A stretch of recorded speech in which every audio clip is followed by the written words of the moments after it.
Bismillahirrahmanirrahim. Assalamualaikum warahmatullahi wabarakatuh. Perkenalkan, saya Nesri dari jurusan Pendidikan Biologi Universitas Sultan Ageng Tirtaengsa. Di sini saya akan membawakan materi mengenai kelainan pada sistem sirkulasi.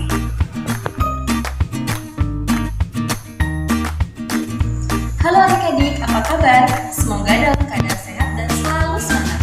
Kalian pernah nggak sih menonton serial televisi yang mengangkat cerita seseorang yang terkena leukemia? Ternyata leukemia itu salah satu penyakit pada sistem sirkulasi loh. Nah, kira-kira apa saja sih penyakit yang termasuk dalam sistem sirkulasi? Ingin tahu jawabannya? Simak terus ya penjelasan dari video ini. Check it out! Terdapat 3 macam kelainan pada sistem sirkulasi: kelainan pembuluh darah, kelainan jantung, dan kelainan darah. Penyakit pada jantung dibagi menjadi 4, yaitu angina, aritmia, kardiomiopati, dan penyakit jantung koroner.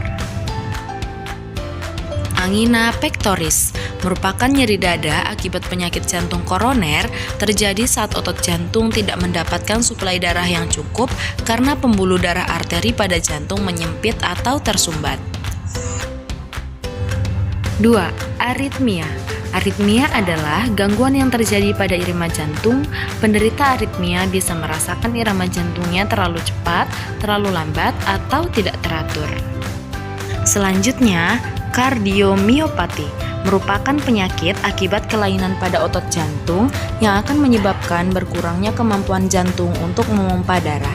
Gejalanya yaitu mudah lelah, napas pendek, pusing, sampai nyeri dada. Penyakit jantung yang terakhir yaitu penyakit jantung koroner. Penyakit ini merupakan kondisi ketika pembuluh darah jantung atau arteri koroner tersumbat oleh timbunan lemak. So, kalian harus tetap jaga kesehatan ya, supaya jantung kalian sehat. Penyakit pada darah terdapat 6 macam, yaitu anemia, leukemia, hemofilia, hipertensi, hipotensi, dan talasemia. 1. Anemia merupakan penyakit kekurangan hemoglobin di dalam darah. Selain kekurangan hemoglobin, penderita anemia juga menderita kekurangan eritrosit dan kekurangan volume darah itu sendiri. Penyakit ini disebabkan oleh kekurangan ion K, zat besi, dan kekurangan vitamin B12. 2. Leukemia, juga dikenal dengan sebutan kanker darah. Penyakit ini disebabkan oleh kelebihan produksi sel darah putih yang jumlahnya abnormal. Sel darah putih tersebut akan memakan eritrosit dan menyebabkan menurunnya jumlah eritrosit. 3. Hipertensi dan hipotensi. Hipertensi disebut juga dengan penyakit tekanan darah tinggi. Seseorang disebut menderita hipertensi jika tekanan sistol dan diastolnya lebih dari 140/90 mmHg. Jika terlalu tinggi dapat menyebabkan pembuluh darah pecah. Sedangkan hipotensi adalah kondisi ketika tekanan darahmu kurang dari 90/60 mmHg. 4.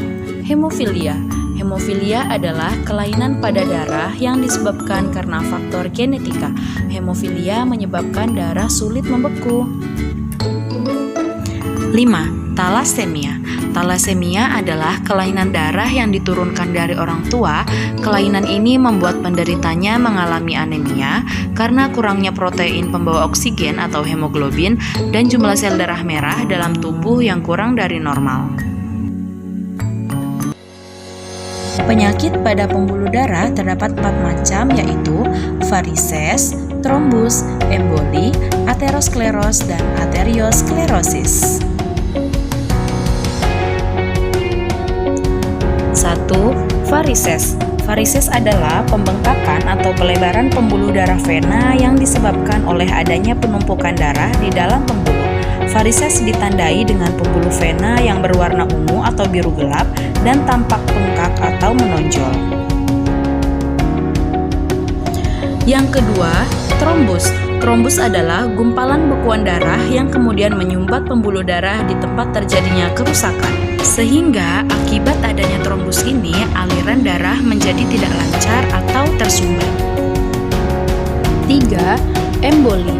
Emboli adalah kondisi di mana benda atau zat asing seperti gumpalan darah atau gelembung gas tersangkut dalam pembuluh darah dan menyebabkan penyumbatan pada aliran darah. 4. Ateroskleros dan arteriosklerosis. Pembuluh darah bisa kehilangan elastisitasnya karena ada sumbatan. Sumbatan yang disebabkan oleh lemak disebut ateroskleros, sedangkan sumbatan oleh zat kapur disebut arteriosklerosis.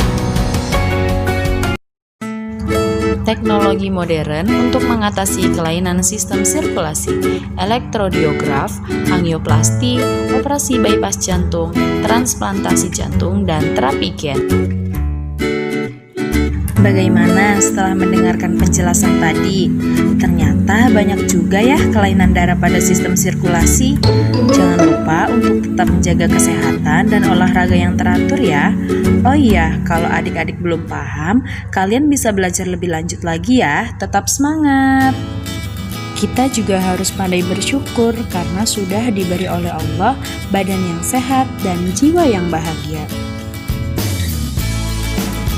Semoga bermanfaat ya adik-adik. Andri yang juga ketupat, jangan lupa dikupas dahulu. Kalian tetap semangat supaya sukses selalu. Wassalamualaikum warahmatullahi wabarakatuh.